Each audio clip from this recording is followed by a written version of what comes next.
I got paired with the most famous Necron player on YouTube, and it went horribly wrong.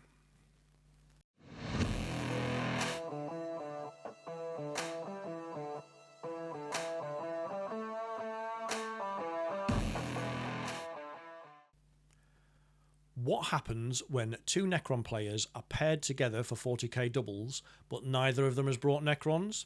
Well, I found out recently to my cost, and I'm going to explain what happened in this video.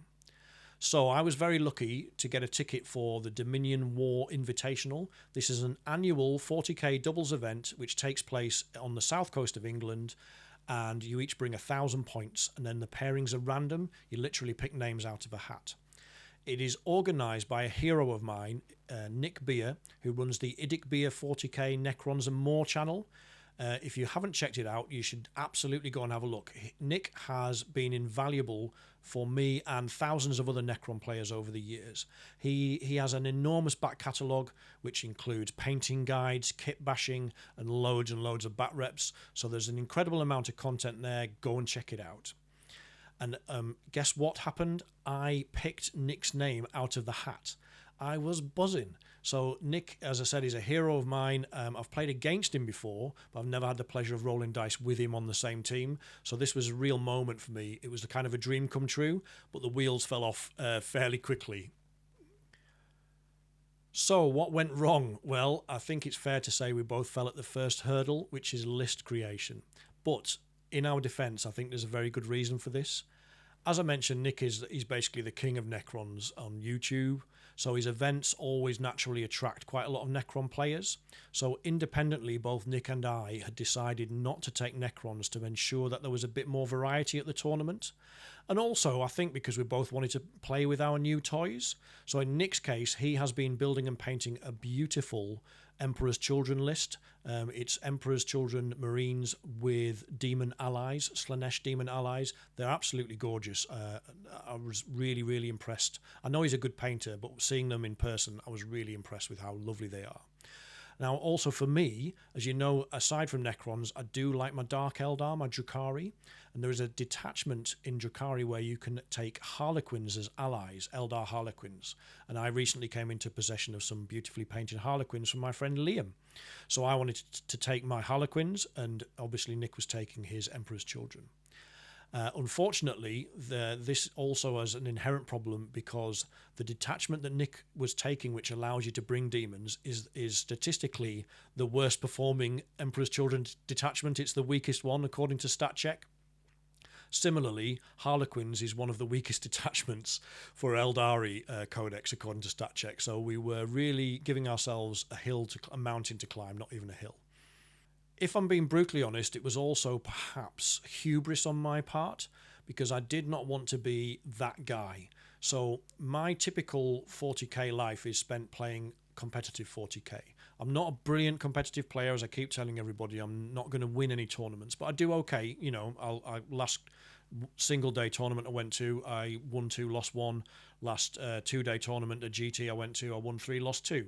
So I'm kind of, you know, I'm on the good side of average, I suppose.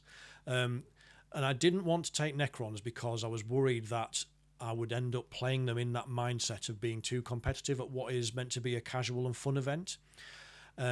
So I guess I kind of veered towards the Harlequins to avoid those sort of accusations of being like sweaty try hard. Mistake number 2 was another obvious one, as if it couldn't get any worse than messing up list creation, but I did not build a list to play the mission. And the reason for this is that as I said, I play on competitive terrain layouts and I play using the competitive mission decks. Nick has a homebrew set of rules, which he calls his Overlord rules, where you get points for holding objectives, killing your opponent's warlord, and destroying your opponent's units. And I did not gear my army up to do that. And also he plays on beautiful, more thematic boards, but often that means there is significantly more firing lanes than there would be on a competitive layout. So I think you can see where this is going. But fundamentally, those kind of board setups favour shooting armies, gunline armies. And I had brought Harlequins who have virtually no long-range shooting, some mid-range shooting, but mainly they are a melee army. So there is a problem right there.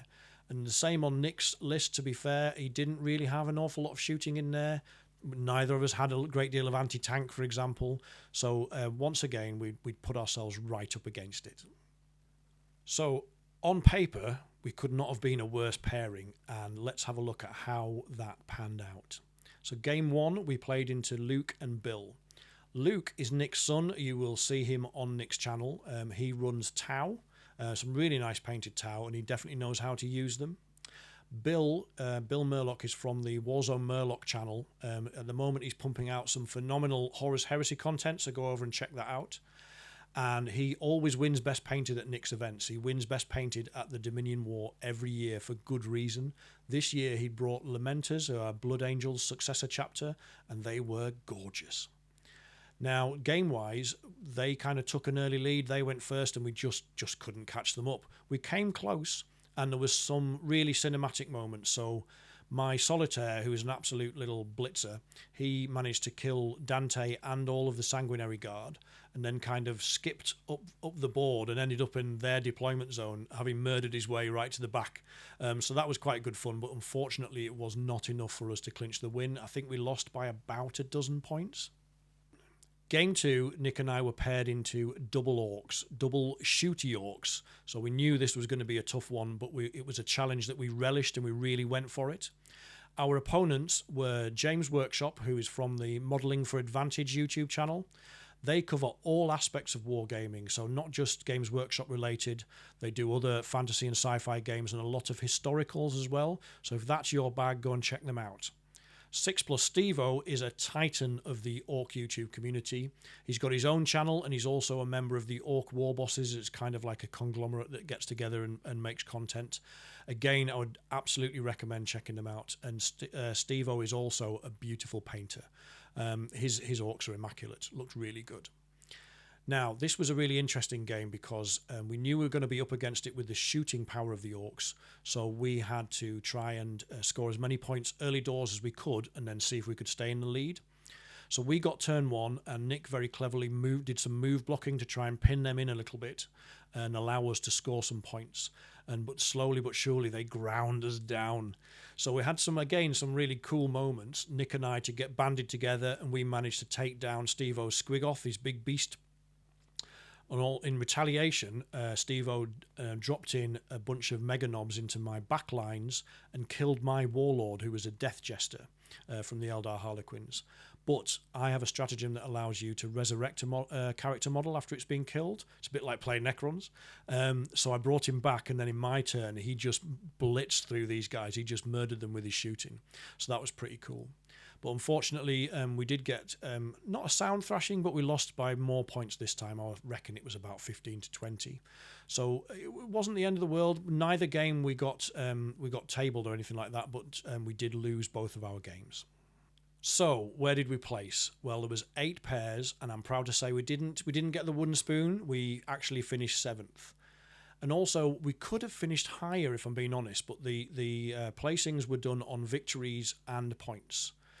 So while we lost both our games, we actually scored higher than several other teams. So we would have finished comfortably in the middle of the pack if it was just done on scoring. But it wasn't, so we didn't. So yeah, that's where we finished. Whenever I play 40k, I always try and take something away there. What have I learned from that experience? And I think the main thing I learned was don't bring a knife to a gunfight. Read the mission, read the rules. If you know you're playing a different set of rules and on different terrain, build a list accordingly. The second thing is that the prizes at this are just so good now. Nick has got some really generous sponsors that I think it's time for no more Mr. Nice Guy. I've been twice. I've took Eldar twice, Dark Eldar and then Harlequins. Next year, the gloves are off. I am taking my Necrons, I'm taking a strong list, and I am aiming for a podium finish. So watch out the rest of you. I'm coming for you next year. I also want to say that I did actually have an amazing time. And I know everybody says this when they're making a video about an event, but this is absolutely true of all of Nick's events. This is the second one I've been to. Had an amazing time last year. This time, I think it was even better. Thoroughly enjoyed it. The people there are lovely. Nick has brought together a really cool bunch of content creators. We all seem to get on quite well and vibe off each other. There's talk of some collabs happening. It'd be awesome to collaborate with some of those people. So watch this space for that. Also, a shout out to the event sponsors. So Dominion War 2025 was sponsored by Loaded Dice, Wargame Exclusive, Morphic 3D, and Trident Futureworks. I would also like to say a huge thank you to my channel supporters on YouTube and Patreon. Your name should appear on screen now, but your support is massively appreciated. If any of you are watching and would like to become a member, it starts at about £3 English. It's not expensive, and it does make a big difference to the channel. So please sign up if you can. I'll leave the links in the comments. So that about wraps this one up. Let me know in the comments what you think about my tournament fail. Should I have brought a different faction? Should I have brought a stronger list? Should I really go for it next year, or should I not try and be that guy?